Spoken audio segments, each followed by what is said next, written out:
Hello class. Hello. आज हम discuss कर रहे हैं मैकेनिज्म ऑफ इंडियन मॉनसून। देखो क्या होता है, हम लोग जो पढ़ते हैं मॉनसून, हम लोग जो पढ़ते हैं आईटीसीजेड, हम लोग जो पढ़ते हैं ओशन करंट, तो हमें समझ नहीं आता ओशन करंट है क्या। तो आज कोई रटने हटाने हटाने वाली चीज नहीं है कि यार हम इसे रट लें, कि कैसे रटना है, कौन सा कोल्ड है कौन सा वार्म है। एक हल्का फुल्का सा मैकेनिज्म समझेंगे कि ओशन करंट आखिर बनते क्यों हैं और इनका बेसिकली क्या लेना देना है, क्या ये कहानी है। तो अगर आप देख रहे हो तो हम यहाँ एग्जाम्पल ले रहे हैं पैसिफिक ओशन का। तो अपना ये जो रीजन आपको दिखाई दे रहा है ये पूरा है पैसिफिक जोन। तो पैसिफिक के अंदर अगर हम देखते हैं तो पैसिफिक के अंदर हमें क्या दिख रहे हैं, आप देखो ध्यान से देखेंगे तो ये जो लाइन है ये वाली, ये लाइन हमारी क्या कहलाती है, इक्वेटर। अब इक्वेटर के आसपास अगर आप ऊपर की तरफ देखोगे तो क्या है, नदर्न हेमिस्फीयर, नीचे देखोगे तो क्या है, सदर्न हेमिस्फीयर। अब यहां अगर आप ये देखो तो हमारे पास ये है नॉर्थ पैसिफिक इक्वेटोरियल करंट और ये है साउथ पैसिफिक इक्वेटोरियल करंट। अब सबसे पहले अगर हम पढ़ेंगे तो हम क्या पढ़ने जा रहे हैं, नॉर्थ पैसिफिक इक्वेटोरियल करंट। आप ये देखो ये है हमारी ईस्टर्न डायरेक्शन और ये है वेस्टर्न डायरेक्शन। अब दिमाग में क्वेश्चन घूमता है कि यार ये ईस्ट से वेस्ट क्यों जा रहा है, ये जो लाइन आपको दिख रही है पानी का जो फ्लो है ये ईस्ट से वेस्ट में क्यों है। तो अगर आपने ज्योग्राफी को अच्छे से पढ़ा है तो आपको ये पता है कि यहाँ जो एरिया होता है ये होता है ट्रेड विंड्स का। ट्रेड विंड्स के ऊपर होती हैं वेस्टर्लीज और वेस्टर्लीज के ऊपर अगर आप देखोगे तो हमको क्या देखने को मिलता है, वो होता है ईस्टर्लीज का रीजन। ठीक है।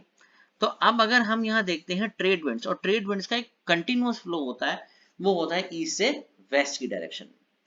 तो यार ये देखो, अब अगर आप ध्यान से देखोगे ना तो स्टार्टिंग में अगर आप देखो नदर्न हेमिस्फीयर में, तो ये जा रहा है करंट नॉर्थ ईस्टर्न से, अगर आप देखोगे तो हमारा जा रहा है साउथ वेस्ट की तरफ।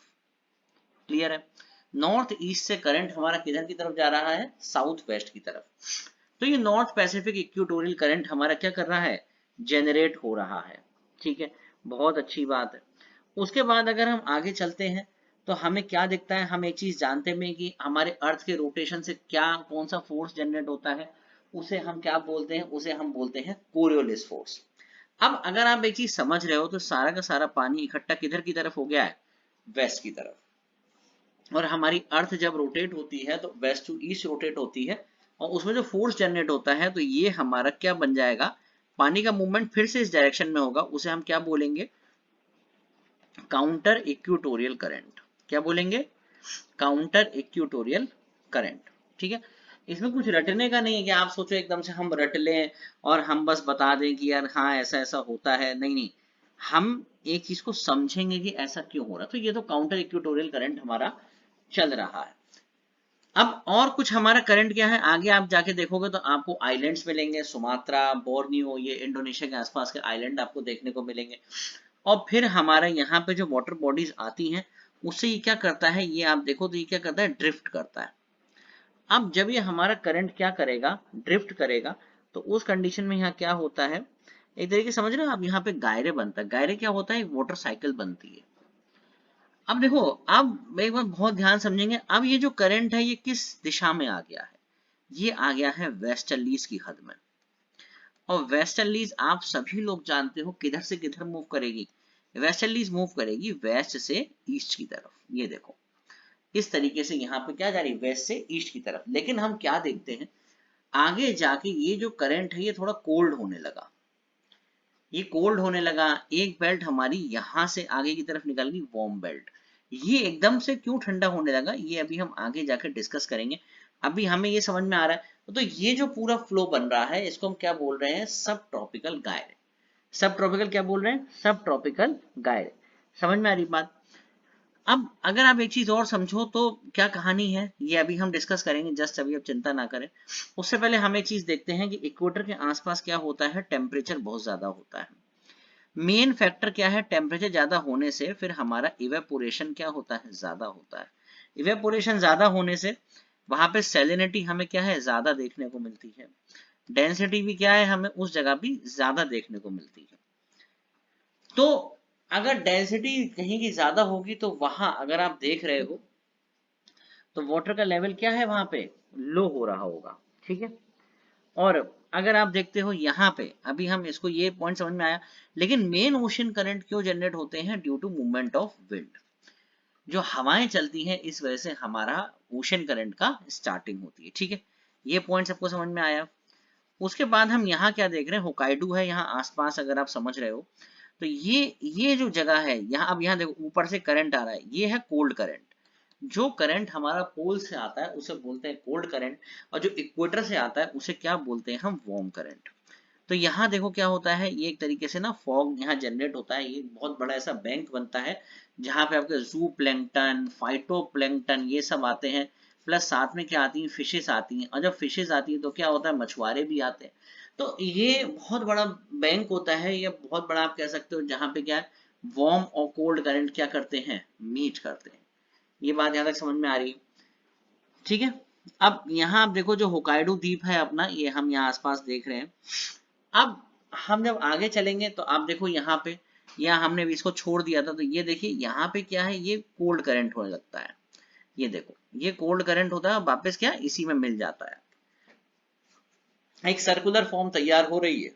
अब ऐसा सर्किल कैसे बन रहा है?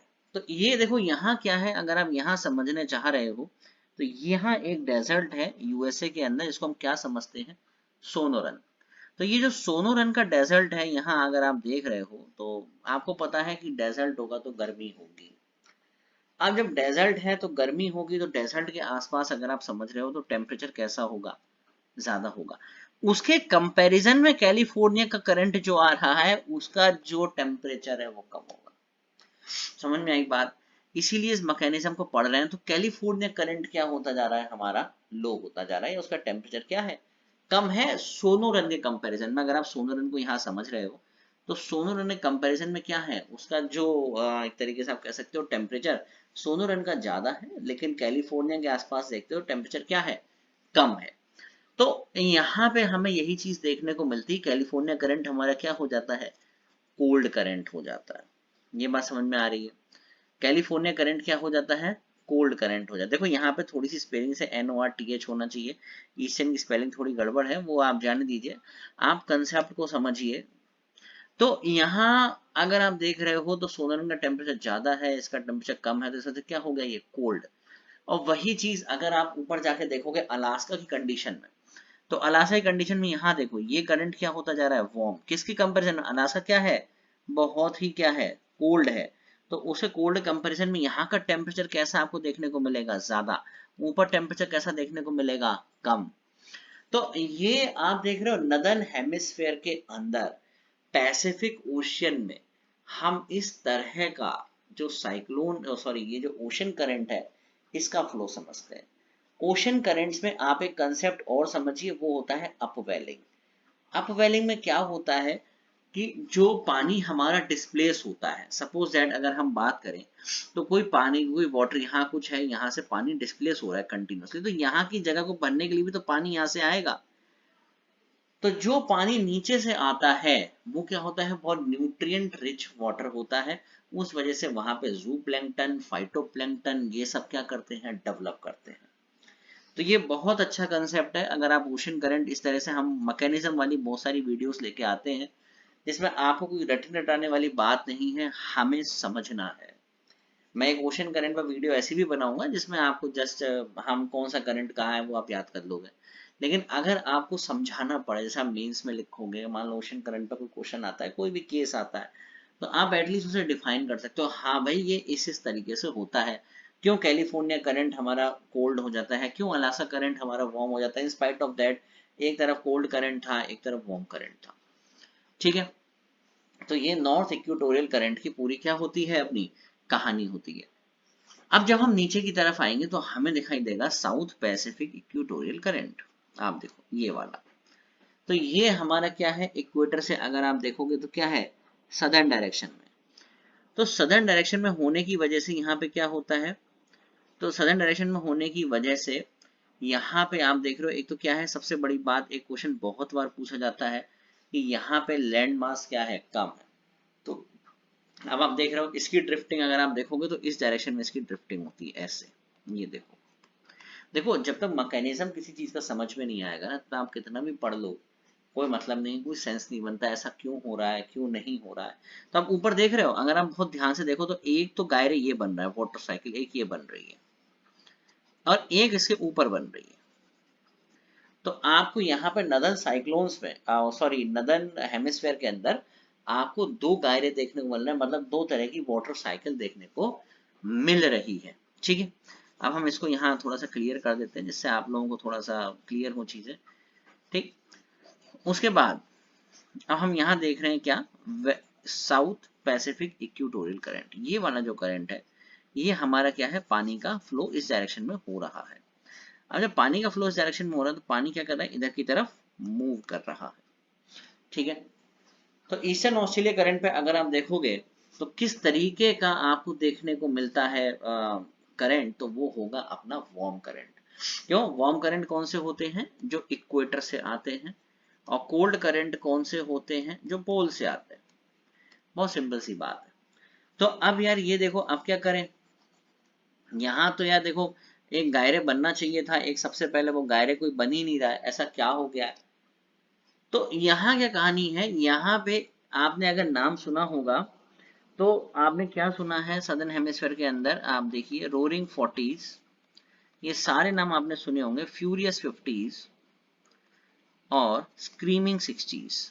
ये सारे नाम आपने क्या है सुने होंगे, राइटिंग में मत जाना भाई, वो मेरी राइटिंग थोड़ी अच्छी है, यहाँ पे ऑनलाइन में ऐसे लिख रहा हूँ। तो roaring 40s, furious 50s, screaming 60s, ये क्या है, ये क्या बवाल है, ये है हमारे इस लैटिट्यूड पर चलने वाली हवाएं। तो इस लैटिट्यूड पे अगर आप देख रहे हो तो, अगर आप देख रहे हो रोरिंग 40s है, फ्यूरियस 50s है, स्क्रीमिंग 60s है, तो ये क्या करती हैं, यहाँ पे पानी को एक तरीके से बहुत तेजी से क्या करती हैं, इधर की तरफ धकेलने की कोशिश करती हैं। तो आप देखो पानी यहाँ क्या करता है, गायरे नहीं बना पाता, सीधे एंटार्क्टिक वाला जो करंट है, कोल्ड करंट, उससे क्या होता है, मिल जाता है आके। समझ में आ रही बात। तो ये काफी ज्यादा इंपॉर्टेंट हो गया कि अब आप देखो एंटार्क्टिक सरकम पोलर करंट जो है, उससे ये क्या कर रहा है, उससे ये वाली बॉडी, ये वाला जो है वाटर आके मिल गया है, और फिर वही क्या है, ये हम्बोल्ट और पेरू करंट की फॉर्म में आपको यहाँ देखने को मिल रहा है। क्लियर हुई बात। तो ये जस्ट क्या है, ऐसा ही मैकेनिज्म, ये मैकेनिज्म पैसिफिक ओशियन का है, लेकिन सब जगह के मैकेनिज्म एक ही जैसे हैं। मैंने इसीलिए एक पैसिफिक ओशियन का एग्जांपल लिया था। अब एक चीज और हम यहाँ हल्की सी डिस्कस करेंगे, फिलहाल इसकी टॉपिक की नहीं है, फिर भी अगर आप पेरू करंट को समझ रहे हैं तो जिसने एल नीनो पढ़ा है वो पेरू को बहुत अच्छे से जानता है। अब पेरू करंट अगर आप समझ रहे हो तो हम्बोल्ट साइंटिस्ट है जिन्होंने इसका नाम रखा था। ये क्या है, ये बेसिकली कोल्ड करंट है, अगर आप समझते हो ये क्या है, कोल्ड करंट है। लेकिन ये कोल्ड करंट के साथ साथ यहाँ क्या होता है, आप जानते हो कि कुछ समय के बाद यहाँ का टेम्परेचर ऑटोमेटिकली बढ़ने लगता है, और टेम्परेचर बढ़ने से जो पेरू कोस्ट है उसका जो फिशिंग बैंक है वो पूरा का पूरा क्या हो जाता है, बर्बाद हो जाता है। तो क्या क्या कहानी है एल नीनो, उसके लिए एक सेपरेट वीडियो बना रखी है। एल नीनो बहुत अच्छे से उस वीडियो में क्लियर है, उसमें ये भी बताया गया है कि कैसे एल नीनो का अफेक्ट भारत के ऊपर होता है, और कैसे मेडागास्कर आइलैंड उसमें अपना एक बड़ा अहम भूमिका निभाता है। आप समझ रहे हो, मेडागास्कर आइलैंड एक अपनी अहम भूमिका निभा रहा है। तो ज्योग्राफी को एक बहुत ही इंटरेस्टिंग सब्जेक्ट है, आप वर्ल्ड के बारे में समझिए, आप अपना जो एटमॉस्फेयर है, विंड्स का मूवमेंट है, ओशियनिक करंट्स है, तो ये सारे कंसेप्ट हमें क्या बहुत अच्छे से पता होना चाहिए। तो आप अगर ऊपर देखो तो हमने यहाँ क्या देखा कि एक हमारा यहाँ सब ट्रॉपिकल गायरे बना, यहाँ पे सब ट्रॉपिकल गायरे बना, और यहाँ पे ऊपर सब पोलर गायरे बना। ठीक है, अब नीचे अगर आप देखते हो तो नीचे उस कंडीशन में क्या क्या बन रहा है, सब ट्रॉपिकल गायरे एंटी क्लॉकवाइज। अच्छा एक चीज और ध्यान रखेंगे, अर्थ के जो रोटेशन से एक फोर्स पैदा होता है, अर्थ के रोटेशन से एक फोर्स पैदा होता है, जिस फोर्स को हम क्या बोलते हैं, आप सब ध्यान रखेंगे, कोरियोलिस फोर्स। अर्थ के रोटेशन से जो फोर्स पैदा होता है उसको हम क्या बोलते हैं, कोरियोलिस फोर्स। और उस फोर्स की वजह से कोई भी चीज नदर्न हेमिस्फीयर में राइट में डिफ्लेक्ट हो जाती है, और सदर्न हेमिस्फीयर में लेफ्ट में डिफ्लेक्ट हो जाती है।